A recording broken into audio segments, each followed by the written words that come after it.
ठीक है, चलो आवाज आ रही है मेरी, एक बार बता दो। सबको मेरी आवाज सबको मेरी आवाज क्लियर है? बता दो जल्दी से। सबको वॉइस क्लियर है मेरी? बहुत अच्छे। चलो स्टार्ट करें इलेक्ट्रोकेमिस्ट्री। देखो अभी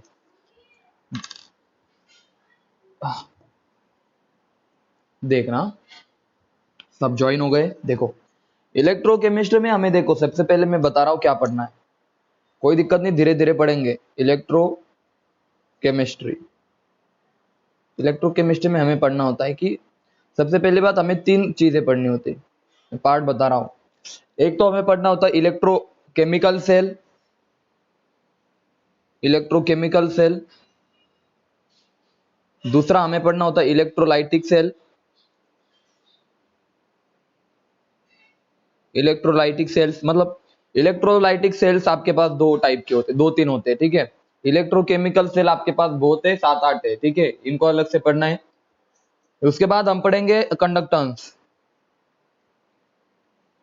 कंडक्टेंस, ठीक है ना। अब मैं बता रहा हूं आपको यार, 100% ये बहुत इलेक्ट्रोलाइटिक सेल बहुत सिंपल छोटा टॉपिक है, एक लेक्चर का है, बहुत कम, मतलब इसमें कोई हमें ज्यादा मेहनत नहीं करनी होती है। इलेक्ट्रोकेमिकल सेल पे से मैं बता रहा हूँ 4 मार्क्स पक्का आता है, 4 मार्क्स का क्वेश्चन आता ही है। और यहां से कंडक्टेंस से मैं बोलता हूँ 4 मार्क का क्वेश्चन आता है। तो मतलब जो आयोनिक मोबिलिटी वगैरह, ट्रांसपोर्ट नंबर, मतलब होते हैं बहुत सारे कंसेप्ट। तो कंडक्टेंस से एक 4 मार्क्स का क्वेश्चन आता है, और यहां से 4 मार्क्स का, मतलब मैं बता सकता हूँ आपसे, बोल सकता हूँ कि इलेक्ट्रोकेमिस्ट्री को 4 मार्क्स तो कहीं नहीं जाते, एटलीस्ट 4, मैक्सिमम 8 मार्क्स, समझे। तो इलेक्ट्रोकेमिस्ट्री एक बहुत इंपॉर्टेंट टॉपिक है। या तो एक क्वेश्चन तो पक्का ही आता है, मतलब आप कुछ भी करो कहीं से नहीं कहीं एक क्वेश्चन टपकेगा, बहुत आसान होगा क्वेश्चन आपको। या तो 2 क्वेश्चन आएंगे 8 मार्क्स के लिए। तो समझ में आया सबको। और सीईटी के लिए तो मैं बता रहा हूं 2 क्वेश्चन पक्के आते, पक्के कंफर्म 2 क्वेश्चन सीईटी के लिए। नीट को तो एक क्वेश्चन पूछेगा, जो सीईटी दे रहे हैं उनके तो 2 क्वेश्चन पक्के, और बहुत सिंपल क्वेश्चन आते हैं, स्ट्रेट फॉरवर्ड, कोई ज्यादा कैलकुलेशन नहीं करनी पड़ती, कुछ नहीं करना पड़ता, ठीक है ना। चलो आगे बढ़ते।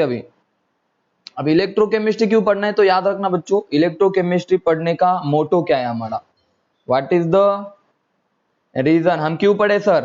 तो अगर आपको किसी एनर्जी का कन्वर्जन करना है, देखो यार, एनर्जी का ट्रांसफर करना है बोले तो थर्मोडायनेमिक्स में पढ़ते हैं ना हम, ट्रांसफर ऑफ एनर्जी इनटू, एक चीज से दूसरे चीज में एनर्जी का ट्रांसफर होना सिस्टम से सराउंडिंग, इस ट्रांसफर को हम बोलते हैं थर्मोडायनेमिक्स। और जिस ब्रांच में ट्रांसफॉर्मेशन ट्रांसफॉर्मेशन ट्रांसफॉर्मेशन या फिर कन्वर्जन एक एनर्जी के फॉर्म से, for example electrical energy into chemical energy, या फिर chemical energy into electrical energy, ये वाले कन्वर्जन जिस ब्रांच में हम पढ़ते हैं ना, याद रखना, electrical energy into chemical energy, या फिर केमिकल एनर्जी का कन्वर्जन, ट्रांसफॉर्मेशन एक फॉर्म से दूसरे फॉर्म में, chemical energy into electrical energy, ये कन्वर्जन हम जनरली पढ़ते कहां पे, इलेक्ट्रोकेमिस्ट्री के। समझ में आया। इलेक्ट्रोकेमिस्ट्री में हम क्या पढ़ने वाले, समझ में आया। या तो मतलब सिंपल एनर्जी का कन्वर्जन पढ़ेंगे, सिंपल हम पढ़ेंगे एनर्जी का कन्वर्जन, इलेक्ट्रिकल से केमिकल एनर्जी में हो या केमिकल एनर्जी से इलेक्ट्रिकल एनर्जी में कन्वर्जन हो, ये सारे कन्वर्जन की बातें हम करेंगे इलेक्ट्रोकेमिस्ट्री में। क्या सबको यहां तक की बातें क्लियर है? आगे बढ़ू आगे। देखो एक और चीज बतानी भूल गया मैं, भूलना नहीं, अब पढ़ाऊंगा आगे। देखो सबसे पहले याद रखना, मैं आज यहाँ पे बात कर रहा हूं, बहुत अच्छे से सुनो। मैं बात करूंगा कि केमिकल एनर्जी का कन्वर्जन, आप बोलो इनमें से कौन सा आपके लिए अच्छा होगा, इलेक्ट्रिकल एनर्जी में करना या इलेक्ट्रिकल एनर्जी का कन्वर्जन केमिकल एनर्जी में करना। बोलो यार इन दोनों में से आपको कौन सी चीज ज्यादा अच्छी लगी, ज्यादा यूजफुल कौन सी चीज है आपके लिए, बताओ जल्दी। केमिकल इंटू इलेक्ट्रिकल या इलेक्ट्रिकल इंटू केमिकल, दोनों में से आपको अगर एक चूज करनी पड़े तो आप किस एनर्जी को ज्यादा प्रेफर करोगे, मैसेज करो। फर्स्ट वाले को करोगे क्योंकि सर यहाँ पे इलेक्ट्रिसिटी मिल रही है हमें, और sir electrical energy is the purest form of energy, समझना, it is a pure form of energy, it is a pure form of energy. इसीलिए हम इलेक्ट्रिकल एनर्जी को ज्यादा वैल्यू देते हैं, मतलब हम जहां पर भी पढ़ेंगे इलेक्ट्रिसिटी से लेके सारी चीजें पढ़ते हैं। अरे उसका रीजन है, देखो यार, कभी सुना है कि कोई इलेक्ट्रिकल डिवाइस है और वहां पे पोल्यूशन हो रहा है? नहीं सुना आपने। हाँ, फ्यूल होता है आपका, जो मतलब पेट्रोल डीजल, ये भी एक एनर्जी के फॉर्म है ना। तो यहाँ पे देखो क्या होता है बच्चों, यहाँ पे पोल्यूशन होता है, तो it is not pure form. लेकिन इलेक्ट्रिकल एनर्जी याद रखना, ये किसी भी तरह का पोल्यूशन या फिर हमें पता है बाय प्रोडक्ट वगैरह नहीं मिलता इस चीज में, तो it is a pure form of energy. हम इलेक्ट्रिकल एनर्जी इसलिए प्रिफर करते हैं, ठीक है, समझ में आया। और सारी जगह पे आपको पता है बल्ब लगाने के लिए इलेक्ट्रिसिटी चाहिए, फैन के लिए इलेक्ट्रिसिटी, सारी जगह पे। आप व्हीकल भी देखो, इलेक्ट्रिकल व्हीकल होते हैं और दूसरे व्हीकल कौन से होते हैं आपके, फ्यूल वाले। तो इलेक्ट्रिकल व्हीकल जो होते हैं ना, वो पोल्यूशन कम करते हैं और आप प्रीफर करोगे उनको, ठीक है, समझ में आया सबको। और जिस डिवाइस में, याद रखना, जिस डिवाइस में, और जो डिवाइस, याद रखना अच्छे से, जो डिवाइस केमिकल एनर्जी का कन्वर्जन, जो डिवाइस केमिकल एनर्जी का कन्वर्जन इलेक्ट्रिकल एनर्जी में करता है, that device is known as electrochemical cell, या फिर इसी को बोला जाता है गैल्वानिक सेल, इसी को बोला जाता है वोल्टाइक सेल। देखो, ओल्टा और गैल्वा ऐसे दो साइंटिस्ट थे, गैल्वानिक या ओल्टा। तो इन दोनों साइंटिस्ट ने मिलकर इलेक्ट्रोकेमिकल सेल की डिस्कवरी की, इसीलिए इलेक्ट्रोकेमिकल सेल को या तो गैल्वानिक सेल बोला जाता है, या तो वोल्टाइक सेल बोला जाता है, या इलेक्ट्रोकेमिकल सेल भी बोला जाता है। बोलो समझे? The device that convert chemical energy into electrical energy is known as electrochemical cell और voltaic cell और galvanic cell। बोलो यार, क्लियर है सबको? मैसेज कर दो, क्या इलेक्ट्रोकेमिकल सेल का मीनिंग समझ में आया सबको? बोलो रे। Voltaic cell, galvanic cell, electrochemical cell सब सेम है। तो यहाँ पे कंफ्यूजन मत करके लेना कि सर वोल्टाइक क्या होता है, गैल्वानिक क्या होता है, कुछ नहीं, सेम है सब। दूसरा एक डिवाइस होता है हमारे पास, याद रखना, जो इसका उल्टा काम करता है। जो भी हम पढ़ेंगे, सारी दुनिया की चीजें पढ़ेंगे हम। जो होता है सर इलेक्ट्रिकल एनर्जी का कन्वर्जन कर दे, किसमें, केमिकल एनर्जी में, तो इस वाले डिवाइस को हम बोलेंगे इलेक्ट्रोलाइटिक सेल। इलेक्ट्रोलाइटिक सेल, देखो लाइटिक और केमिकल में फर्क है। इलेक्ट्रोलाइटिक सेल, समझ में आया? That device which convert chemical energy into, sorry, electrical energy into chemical energy. बोले तो सर हम बाहर से इलेक्ट्रिसिटी प्रोवाइड करेंगे और केमिकल रिएक्शन हो जाएंगी। समझ में आया सबको इसका मीनिंग? सर देखो, दोनों का मीनिंग समझाता हूं मैं, देखो दोनों का मीनिंग समझाता हूं क्लियरली एकदम, बहुत सिंपल चीज है, आपको बस ध्यान देके सुनना है, रिलैक्स एकदम। देखो, अगर मुझे कोई रिएक्शन करनी है और रिएक्शन होने के बाद अगर मुझे एनर्जी मिल गई, रिएक्शन होने के बाद मुझे एनर्जी मिल गई, इलेक्ट्रिकल एनर्जी, बल्ब ग्लो हो गया, तो इसको मैं बोलूंगा कि रिएक्शन ने एनर्जी रिलीज की, यानी कि मैं बोल सकता ये हमारी केमिकल एनर्जी का कन्वर्जन इलेक्ट्रिकल एनर्जी में हो गया, इसको मैं बोलूंगा इलेक्ट्रोकेमिकल सेल। केस नंबर दो, केस नंबर दो, मान लो मुझे कोई रिएक्शन करवानी है और इस रिएक्शन करवाने के लिए मैंने बाहर से एनर्जी प्रोवाइड कर दी, मतलब electrical energy is converted into chemical energy, और इस डिवाइस को मैंने नाम दिया इलेक्ट्रोलाइटिक सेल। डिफरेंस समझ में आया सबको? बोलो यार, क्लियर है सबको? इलेक्ट्रोलाइटिक और इलेक्ट्रोकेमिकल सेल पर बताओ सबसे पहले, क्लियर है क्या? मैसेज करके बताओ। अब स्टार्टिंग में क्या हुआ था, याद रखना, देखो मैं बता रहा हूं, एक डिब्बा लो, गैल्वानिक और वोल्टाइक ने क्या, वोल्टा और गैल्वा जो थे, उन्होंने एक एक्सपेरिमेंट परफॉर्म किया, याद रखना। उन्होंने क्या किया, इस बीकर के अंदर कॉपर सल्फेट का सॉल्यूशन लिया, जो कि ब्लू कलर का था, जो कि ब्लू कलर का था, याद रखना अच्छे से। अभी सॉल्यूशन के अंदर उन्होंने क्या किया बच्चों, याद रखना, जिंक की रॉड डिप कर दी, मतलब जिंक मेटल है, जिंक की रॉड डिप कर दी। अरे रॉड डिप करने के बाद उन्हें क्या ऑब्जर्व हुआ, सबसे पहली बात, जो ब्लू कलर था ना, सबसे पहली बात, जैसे ही उन्होंने जिंक की रॉड डिप की कॉपर सल्फेट के सॉल्यूशन के अंदर, अरे जिंक का कलर, ये जो ब्लू कलर है ना, ये डिसअपीयर होने लगा। डिसअपीयर मतलब क्या, थोड़ा सा फेंट पड़ गया, समझे या नहीं समझे? आपका जो ब्लू कलर था, जैसे ही जिंक रॉड आपने डिप की, जैसे आपने जिंक रॉड डिप की, ये जो ब्लू कलर था वो कम होने लगा। दूसरी इंपॉर्टेंट बात, ये जो रॉड थी ना, रॉड ये पहले थिक थी, अभी थिन हो गई, मतलब रॉड भी थोड़ी थोड़ी पतली होने लगी। तो ऐसा क्या हुआ एक्चुअल में सर? मैंने क्या बताया, एक ब्लू, देखो बचपन से पढ़ते हैं वाली चीज हम, कॉपर सल्फेट का सॉल्यूशन था जो कि ब्लू कलर का था। जैसे आपने जिंक रॉड डिप की, होगा क्या सर, जिंक रॉड डिप करने के बाद एक तो सर कलर थोड़ा सा डिसअपीयर होगा, सर कलर डिसअपीयर हो गया।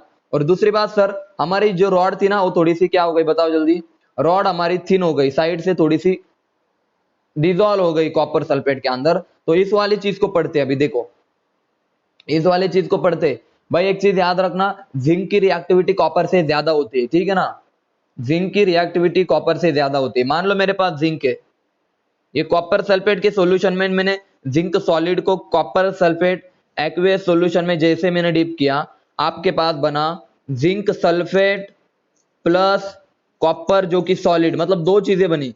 सर यहाँ पे क्या हुआ सर, देखना अच्छे से, सर जिंक 0 में था, अब जिंक चला गया +2 में, जिंक 0 में था सर, जिंक चला गया +2 में। सर कॉपर +2 में था, कॉपर चला गया 0 में, मतलब कॉपर ऑक्सीडेशन स्टेट कम हो गई। बोले तो कॉपर का हो गया सर रिडक्शन, और जिंक का हो गया बोलो 0 से +2 ऑक्सीडेशन। बोलो भाई क्लियर है सबको, मैसेज करके बताओ ये वाली चीज क्लियर है, कैसे किस तरह से रिएक्शन हुई। मतलब कॉपर सल्फेट का सॉल्यूशन जिंक सल्फेट में कन्वर्ट होना शुरू हो गया, और आपका जो जिंक सॉलिड था, अब वहां पे देखो यहाँ पे क्या बन गया, कॉपर सॉलिड। अब एकदम इंपॉर्टेंट बात सुनो, मतलब due to redox reaction, due to redox reaction आपका कलर डिसअपीयर हुआ सबसे पहले बात। और जो जिंक था आपका, अरे जो जिंक था, ये वाला जिंक जो था ना, वो किस में चला गया, सॉल्यूशन में चला गया, जिंक सल्फेट के फॉर्म में। आइए थोड़ा अच्छे से एक्सप्लेन कर देता हूं, थोड़ा सा अच्छे से एक्सप्लेन कर देता हूं, ठीक है ना।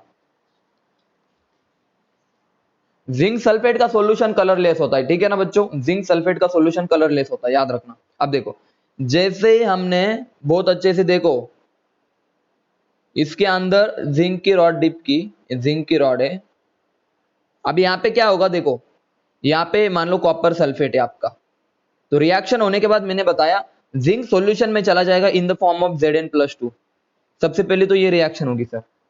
दूसरी रिएक्शन सर, यहाँ पे पीपीटी बन जाएगी, पीपीटी किसकी पीपीटी होगी, वो कॉपर सॉलिड की। समझ में आया सबको, कॉपर सॉलिड की पीपीटी कैसे बनी, समझ में आया सबको। अरे जिंक रॉड देखो, जिंक जिंक किसके साथ रिएक्ट कर रहा था बच्चों, जिंक रिएक्ट कर रहा था कॉपर सल्फेट के साथ। रिएक्ट करने के बाद क्या हुआ बच्चों, आपका जिंक चला गया ZnSO4, जिंक +2 में चला गया। बोले तो सर जिंक टूट टूट के नीचे आ गया। अरे जिंक टूट के नीचे आया, बोले तो ये रॉड क्या हो गई, बोलो जल्दी, ये रॉड थोड़ी थोड़ी पतली होने लगी, समझे या नहीं समझे, ये रॉड थोड़ी थोड़ी थिन होने लगी। सबसे पहली बात समझ में आई सबको।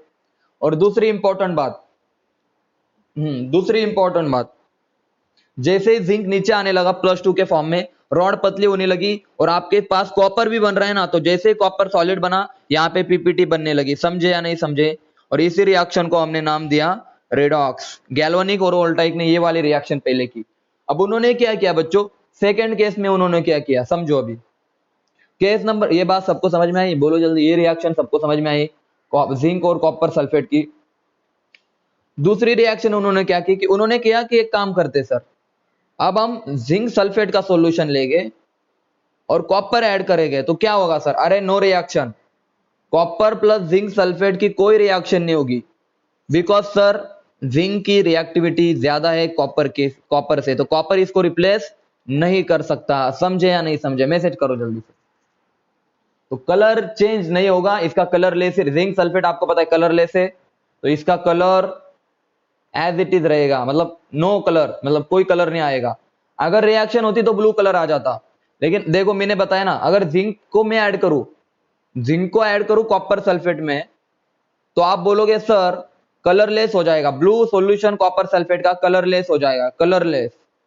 लेकिन सर अगर मैं कॉपर को ऐड करूं जिंक सल्फेट में, तो कोई रिएक्शन नहीं होगी। समझे या नहीं समझे, मैसेज करके बताओ, क्या आपको ये बात क्लियर है, मैसेज करो यार बच्चों, मैसेज करो जल्दी से, मैसेज करो। तो क्या मैं ऐसे बोल सकता हूं, अरे क्या मैं ऐसा बोल सकता हूं कि सर जो जिंक था वो किस में जा रहा था, बोलो जल्दी, जिंक +2 में जा रहा था, इजीली जा रहा था, इजीली जा रहा था, इजीली कॉपर सल्फेट के साथ रिएक्ट करने के बाद। लेकिन क्या कॉपर आपका कॉपर +2 में जाएगा, बोलो यार, आप बोलोगे सर नहीं जाएगा, मैसेज करके बताओ। मतलब मैं बता रहा इस रिएक्शन के केस में, इस रिएक्शन के केस में कौन से वाले रिएक्शन के केस में? कॉपर की रिएक्शन अगर मैंने जिंक सल्फेट के साथ की तो कॉपर कभी भी कॉपर +2 में नहीं जाएगा, समझे? क्योंकि इसका, अरे सुनना, क्योंकि मैंने अभी बोला इसकी रिएक्टिविटी कम है, या फिर और अच्छे से बोलूं, सर जिंक का ऑक्सीडेशन हो जाएगा, सर जिंक का इजीली ऑक्सीडेशन हो जाएगा, लेकिन कॉपर का ऑक्सीडेशन इजीली नहीं होगा। समझे या नहीं समझे? जल्दी बताओ। जिंक इजीली ऑक्सीडाइज होगा लेकिन कॉपर इजीली ऑक्सीडाइज नहीं होगा। समझ में आया सबको? मैसेज करो, मैसेज करो, क्या ये वाले सेंटेंस मेरे समझ में आए सबको? जिंक इजीली ऑक्सीडाइज हो जाएगा सर, जिंक इजीली ऑक्सीडाइज हो जाएगा लेकिन कॉपर इजीली ऑक्सीडाइज नहीं होगा। और अच्छे से बोलू, अरे सर जिंक का ऑक्सीडेशन पोटेंशियल, जिंक का ऑक्सीडेशन होने का एबिलिटी, ऑक्सीडेशन पोटेंशियल ज्यादा है, मोर है, मोर। समझे ऑक्सीडेशन पोटेंशियल का मतलब? उसकी ऑक्सीडेशन होने की कैपेसिटी, ऑक्सीडाइज होने की कैपेसिटी ज्यादा है जिंक की as compare to copper. Copper का ऑक्सीडेशन पोटेंशियल कम है और जिंक का ऑक्सीडेशन पोटेंशियल ज्यादा है। समझे या नहीं समझे ये वाली बात? बोलो क्लियर है? मैसेज करो, बोलो, मैसेज करो। तो अगर मैं इन दोनों को जोड़ दूं, अरे समझो, अगर मैं इन दोनों को जोड़ दूं, बहुत खतरनाक चीज बता रहा हूं मैं, आप भी, आपको इलेक्ट्रोकेमिस्ट्री इस थोड़ा अलग पढ़ाऊंगा इस बार में, मतलब कंसेप्ट तो ही रहेगा लेकिन तरीका अलग होगा। मान लो जिंक है, कॉपर है, अगर मैं दोनों को जोड़ दूं तो कौन इलेक्ट्रॉन लूज करेगा इन दोनों में से? इन दोनों में से इलेक्ट्रॉन कौन लूज करेगा? बोलो जल्दी। तो सर जिंक इलेक्ट्रॉन लूज करेगा, तो इलेक्ट्रॉन कहां से कहां जाएंगे? जिंक से जाएंगे कॉपर की तरफ। समझे या नहीं समझे? सिंपल इसमें बता रहा हूं मैं, क्योंकि सर इसका ऑक्सीडेशन पोटेंशियल ज्यादा है, इसका ऑक्सीडेशन पोटेंशियल ज्यादा है सर, और कॉपर का ऑक्सीडेशन पोटेंशियल कम है। बोलो तो, बोले तो सर अगर इसका ऑक्सीडेशन पोटेंशियल ज्यादा है तो इसका ऑक्सीडेशन पोटेंशियल कम होगा, अगर इसका ऑक्सीडेशन पोटेंशियल ज्यादा है तो इसका रिडक्शन पोटेंशियल कम होगा। समझे क्या? मतलब ये ऑक्सीडाइज अगर ज्यादा होगा तो रिड्यूस कम होगा, कॉमन सी बात है।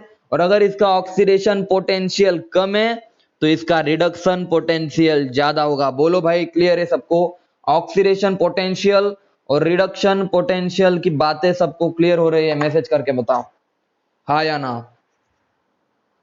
अरे हाँ या ना, बहुत अच्छे, अरे बहुत अच्छे। चलो, जब अब हम आगे बढ़ते कि इसने, अब हम गैल्वेनिक सेल की तरफ बढ़ते सीधे, जो कि बहुत काम की चीज है। देखो यार, आपको पता, अब मुझे देखो, आपको मान लो आपको इलेक्ट्रोकेमिस्ट्री आता है, बहुत आता है, लेकिन यार याद रखना, जिस तरीके से मैं अभी पढ़ाने वाला हूँ वहां पे कुछ नई चीजें सीखने को मिलेंगी, वहां पे कुछ फॉर्मूले में मैं चेंज करूंगा। इजी से इजी टेक्निक, आप मतलब जितनी इजी मेथड हो उतनी इजी मेथड आपको बताने की मैं कोशिश करूंगा, तो ध्यान रखिए। मान लो मेरे पास, देखो यार, गैल्वेनिक और वोल्टाइक ने जो सेल बनाया था उसमें 2 बिकर थे इस तरह से, बहुत ही खूबसूरत, निहायत ही खूबसूरत बिकर थे। ये था आपका, नहीं इधर येलो दिखा देता हूं, ठीक है। एक बीकर में उसने जिंक सल्फेट लिया, एक बीकर में उन्होंने लिया कॉपर सल्फेट, जो कि ब्लू कलर का सॉल्यूशन था। भाई समझना, बहुत बढ़िया। उन्होंने क्या किया, जिंक सल्फेट में जिंक रॉड डिप की, बहुत अच्छे, ये तो उन्होंने काम की चीज की। उन्होंने अभी इस बार जिंक सल्फेट में जिंक की रॉड डिप की, उन्होंने कॉपर सल्फेट में कॉपर की रॉड डिप की, कॉपर की रॉड डिप की। अब भाई उन्होंने इन दोनों को जोड़ दिया वोल्ट मीटर से, डिवाइस होता है, दोनों को जोड़ दिया। बहुत अच्छे से सुनो, बहुत खतरनाक चीज बताऊंगा मैं। और यहाँ पे वोल्ट मीटर के साथ साथ मैं बोल देता हूँ, उन्होंने बल्ब भी लगाए। यहाँ पे मैं वोल्ट मीटर को थोड़ा सा हटा देता हूँ, वोल्ट मीटर तो रहेगा, बल्ब लगा दिया, मान लो बल्ब, तो आपको ज्यादा अच्छे से समझ में आएगा। बहुत लोगों ने मान लो ये पढ़ाई, लेकिन कोई दिक्कत नहीं यार, वापस से पढ़ लो, कुछ चीजें छूट जाती हो। अभी कुछ चीजें मैं एडवांस बताने वाला हूँ जो आपके एग्जाम के लिए काम आएंगी, ठीक है ना। बल्ब है, अरे सुन लो, अब बताओ मुझे खुद से, भाई जिंक और कॉपर में से इलेक्ट्रॉन कौन लूज करेगा? आप खुद से बताओ, अरे खुद से बता दो, अरे खुद से बताओ। सर जिंक इलेक्ट्रॉन लूज करेगा और किस में चला जाएगा सर? जिंक +2 में चला जाएगा, और 2 इलेक्ट्रॉन देखो उसने रिलीज कर दिए। ये वाले रिएक्शन सबको समझ में आई क्या नहीं आई? और जैसे इलेक्ट्रॉन लूज किए, सर इस रॉड पे आ जाएंगे इलेक्ट्रॉन्स, इस रॉड पे आ जाएंगे इलेक्ट्रॉन्स, और जिंक चला जाएगा नीचे की तरफ, in the form of Zn+2। समझे या नहीं समझे, जल्दी बताओ, क्या कहा मैंने, समझ में आया सबको? जिंक ऊपर से टूट के नीचे चला जाएगा in the form of Zn+2, और अपने जो इलेक्ट्रॉन है वो रॉड के ऊपर रख देगा। अपने जो इलेक्ट्रॉन है वो यहाँ पे चले जाएंगे इस वायर के अंदर, यहाँ पे निगेटिव चार्ज। जिंक तो नीचे आ जाएगा +2 के फॉर्म में, और इलेक्ट्रॉन चले जाएंगे ऊपर। और इसीलिए याद रखना, अरे इसीलिए याद तो रखना आप अच्छे से, बहुत अच्छे से याद रखना। इस इलेक्ट्रोड पे आ गया निगेटिव चार्ज, और यहाँ पे हुआ ऑक्सीडेशन। देखो लॉस ऑफ इलेक्ट्रॉन, याद आया कुछ? अरे याद आया, loss of electron is called as oxidation. तो याद रखना, ऑक्सीडेशन जहां पे होता है उसी को हम बोलेंगे एनोड। क्या बोलेंगे, जल्दी बोलो, एनोड। समझे या नहीं समझे, मैसेज करके बताओ। और एनोड पे निगेटिव चार्ज आया। हम इलेक्ट्रोकेमिकल सेल पढ़ रहे हैं अभी, हम केमिकल एनर्जी का इलेक्ट्रिकल एनर्जी में कन्वर्जन करने वाले, याद रखना। हम इलेक्ट्रोकेमिकल सेल पढ़ रहे हैं, तो हम इलेक्ट्रिकल केमिकल एनर्जी का कन्वर्जन इलेक्ट्रिकल एनर्जी में करेंगे। बोलो भाई, ये क्लियर है? एनोड वाली रिएक्शन सबको समझ में आई? एनोड वाली रिएक्शन सबको समझ में आई? Zinc gives Zn+2+2 electron. कौन कितने इलेक्ट्रॉन लूज करेगा भाई, वो आपको आदत हो जाएंगी। जिंक तो 2 ही करेगा, ठीक है ना? आगे बढ़ते, बता दूंगा आपको मैं। अरे सर, जैसे इलेक्ट्रॉन लूज किए, आपकी ये जो रॉड है ना, ये रॉड ये क्या होने लगी, जल्दी बताओ? रॉड पतली होने लगी सर, इस तरह से पतली हो गई सर, क्योंकि सर आपका जिंक टूट टूट के जा रहा है जिंक सल्फेट के सॉल्यूशन में। क्लियर है सबको? बताओ बच्चों, हाँ या ना? जिंक नीचे जा रहा है सर, और यहाँ पे Zn+2 की कॉन्सेंट्रेशन बढ़ गई। इस सॉल्यूशन के अंदर Zn+2 की कॉन्सेंट्रेशन बढ़ गई। आगे क्या होता है, ये कहानी थी इस तरफ की। देखो यार, मैं और अच्छे से बता रहा हूँ, सुनो इसको। देखो, मैं दोनों को अलग अलग से पढ़ेंगे, मजा आ जाएगा। देखो, लेफ्ट साइड को अलग से पढ़ेंगे, राइट साइड को अलग से पढ़ेंगे, और आपको सारी चीजें क्लियर करते चलूंगा मैं, क्या होगा क्या नहीं, कैसे होगा कैसे नहीं होगा, ठीक है ना? चलो पहले हम लेफ्ट साइड की कहानी पढ़ेंगे, ठीक है ना? लेफ्ट मतलब इधर साइड की। याद रखना, लेफ्ट साइड को ऑलवेज, अभी रिमेंबर, ऑक्सीडेशन होगा। अभी मैंने बताया लेफ्ट को ऑक्सीडेशन, उसके बाद एनोड बोलेंगे, और निगेटिव चार्ज, ठीक है ना भाई? और इसको याद रखने का तरीका भी आपको बोल देता हूं मैं, लोन याद रख लो, ठीक है ना? लेफ्ट साइड ऑक्सीडेशन, एनोड और निगेटिव चार्ज। समझ में आया सबको? आइए लेफ्ट साइड में हम बात करते, हमारे पास कौन कौन था लेफ्ट साइड में सर? हमारे पास सोल्यूशन, एक तो सर जिंक था, दूसरा संग Zn+2 था, और तीसरा था SO4 2-। बोलो यार, ऑक्सीडेशन किसका होगा सर? ऑक्सीडेशन मेटल का होगा। इन दोनों का ऑक्सीडेशन मत कर देना। ये तो ये आपका जिंक क्या करेगा, Zn+2 में जाएगा, 2 इलेक्ट्रॉन लूज करेगा, यानी कि ऑक्सीडेशन हुआ। बोलो यार, क्लियर है सबको लेफ्ट साइड की कहानी? मैसेज करके बताओ। और यहाँ पे एक और चेंज हुई, एक और चेंज हुआ सर। जो रॉड था, जिंक का रॉड था ना, रॉड सर, जिंक का रॉड था ना, वो क्या हो गया बोलो? वो थीन हो गया, पतला हो गया, पतला थीन हो गया। और दूसरी चीज सर, सॉल्यूशन के अंदर Zn+2 की कॉन्सेंट्रेशन बढ़ गई रे सर। दो चीज समझ में आई लेफ्ट साइड को, क्या क्या हुआ सब बताओ। सारी चीजें यहाँ पे लिख दी मैंने लेफ्ट साइड को, लेफ्ट साइड वाली चीजें क्लियर है सबको? रॉड पतला हो गया, Zn+2 का कॉन्सेंट्रेशन बढ़ गया सर। आइए आगे बढ़ते हैं। तो यार अब मुझे बताओ, अब मुझे बताओ, यहाँ पे Zn+2 का कॉन्सेंट्रेशन बढ़ गया, आगे बढ़ता हूं चलो। राइट साइड पे क्या हुआ सर? अरे सर, राइट साइड पे बता तो दो क्या हुआ, बताऊंगा यार, रुक जाओ। सर राइट साइड पे क्या हुआ बताओ। तो सबसे पहले बात, इधर उधर लेफ्ट था, इधर आ जाएगा राइट। सर उधर ऑक्सीडेशन, उधर एनोड था, इधर आ जाएगा कैथोड। सर उधर निगेटिव था, इधर आ जाएगा पॉजिटिव। सर उधर ऑक्सीडेशन था, इधर आ जाएगा रिडक्शन। अरे समझे? ये बातें क्लियर है सबको? राइट साइड को कैथोड, पॉजिटिव, रिडक्शन। समझे? याद रखना, समझ में आया सबको? और मुझे बताओ, निगेटिव और पॉजिटिव चार्ज किसके बेस पे डिसाइड किया आपने? अरे कैथोड और एनोड पे चार्ज किस पे बेस पे डिसाइड किया आपने? प्रोसेस के बेस पे डिसाइड किया। याद रखना, प्रोसेस के बेस पे चार्ज डिसाइड हो गए। मतलब जहां पे ऑक्सीडेशन होगा, या जो भी इलेक्ट्रोड हो गया, आपने याद रखना, इलेक्ट्रोड बोले तो, इलेक्ट्रोड का मतलब होता है जो रॉड हम डिप करते हैं ना, उसके अंदर बहुत सारे इलेक्ट्रॉन्स होते हैं, इसीलिए उसको बोला जाता है इलेक्ट्रोड, ठीक है ना? इलेक्ट्रोड आपने दो होते हैं, या तो आपका इलेक्ट्रोड एनोड होगा, या तो आपका इलेक्ट्रोड कैथोड होगा। समझ में आया? अब जहां पे ऑक्सीडेशन होगा उस इलेक्ट्रोड को हम बोलेंगे एनोड बोलेंगे, ठीक है ना बच्चों? और जहां पे रिडक्शन होगा उसको हम क्या बोलेंगे बच्चों, उसको हम बोलेंगे कैथोड। अरे भाई समझे, बोलो जल्दी। एनोड और कैथोड तो समझ में आया ना सबको। तो एनोड और कैथोड आपको चार्ज के बेस पे याद नहीं रखने की सर इस पे निगेटिव आएगा इस पे पॉजिटिव आएगा, नहीं भाई। अभी फिलहाल इलेक्ट्रोकेमिकल में तो निगेटिव आ रहा है, लेकिन इलेक्ट्रोलाइटिक में कैथोड पे एनोड पे पॉजिटिव आ सकता है, तो हम पढ़ेंगे। अभी मैंने समझा दिया एनोड पे निगेटिव क्यों आता है। देखो अब जैसे ही जिंक ने इलेक्ट्रॉन लूज किए, अरे जैसे ही जिंक ने इलेक्ट्रॉन लूज किए, इलेक्ट्रॉन कहां पे आ गए बच्चों, बताओ जल्दी। सर इलेक्ट्रॉन आ गए अब कॉपर की तरफ, इलेक्ट्रॉन इधर की तरफ आ गए सर। तो हमारे पास कौन कौन है आप बताओ। सर एक तो कॉपर है, एक तो कॉपर +2 है, और एक तो सर सल्फेट 2- है। अब बताओ इलेक्ट्रॉन कौन लेगा इन तीनों में से। इलेक्ट्रॉन जैसे इधर आया, जिंक ने इलेक्ट्रॉन लूज किया, इलेक्ट्रॉन मेटल कभी इलेक्ट्रॉन लेता है क्या? अरे कॉपर कभी इलेक्ट्रॉन लेगा क्या? नहीं भाई सर, ये तो इलेक्ट्रॉन नहीं लेगा। इलेक्ट्रॉन कौन लेगा? इलेक्ट्रॉन लेगा सर कॉपर 2+, इसके पास 2+ है सर। ये अरे ये क्यों लेगा? अरे निगेटिव निगेटिव रिपल्शन होगा ना, ये वाले इनमें तो रिपल्शन होगा ना, समझे। इलेक्ट्रॉन आपका कॉपर +2 लेगा और कॉपर चला जाएगा, आपका कॉपर +2 चला जाएगा कॉपर सॉलिड में, समझे। और ये हो गई आपकी रिएक्शन एट कैथोड, और इसको मैं बोलूंगा दिस इज योर रिडक्शन। ये आपकी रिडक्शन रिएक्शन थी एट कैथोड, समझे या नहीं समझे, जल्दी बताओ। और क्या फायदा हुआ सर? अब देखो मैं बता रहा हूं, ये तो समझ में आया सबको अभी। अब एक इंपॉर्टेंट चीज समझो सर, जैसे इलेक्ट्रॉन लिए, देखो मैं बता रहा हूं, आप मजे की चीज सुनो भाई, मजे की चीज सुनो। अरे सर बहुत अच्छे से सुनो सर। देखो ये कॉपर की रॉड थी हमारे पास, ये कॉपर की रॉड थी, ठीक है ना, ये कॉपर की रॉड थी। सॉल्यूशन में था कॉपर +2 और SO4 2-। और इलेक्ट्रॉन जैसे ही आए यहां से, कॉपर +2 इलेक्ट्रॉन लेने के बाद कहां पे चला गया? कॉपर में चला गया सर। और कॉपर में जाते ही ये वाली जो रॉड है ना, ये वाली थोड़ी सी थिक हो जाएगी सर, क्योंकि जो आपका कॉपर सॉलिड बनेगा वो यहाँ पे ही बनेगा ना, इसके लेयर यहाँ पे। देखो यार समझो, मान लो यहां से इलेक्ट्रॉन आए, देख बहुत अच्छे से समझो, ऊपर से इलेक्ट्रॉन आए, जिंक ने इलेक्ट्रॉन दिए, ये आपकी कॉपर की रॉड है, और इलेक्ट्रॉन यहाँ पे हो गए, मान लो सरफेस पे इलेक्ट्रॉन इसके आ गए, इधर आके बैठ गए इलेक्ट्रॉन।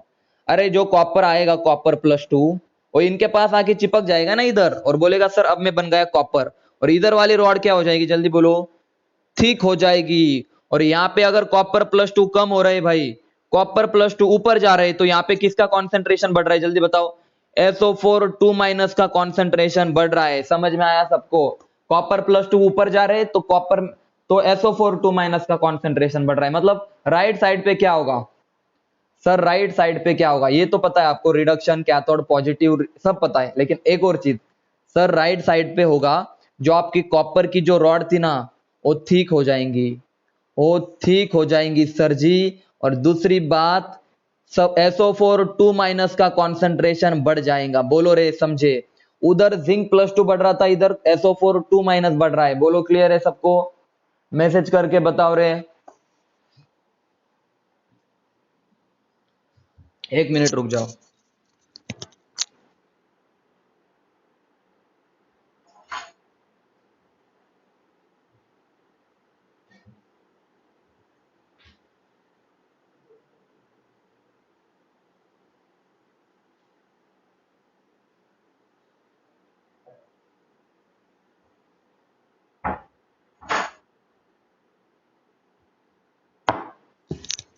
अरे समझे, मैसेज करो, क्लियर है सबको यहाँ तक की बातें। यार किसी को कोई दिक्कत, अब मुझे बताओ किसी को कोई दिक्कत? दिक्कत का मतलब समझते हो ना आप, बोलो। यहाँ तक की बातें किसी को क्लियर है? मतलब कोई भी किसी को और आधे को यार पूछ कुछ रहा तो पूछते जाओ, ठीक है ना। आगे बढ़ता हूं मैं। अब आपने पढ़ा, देखो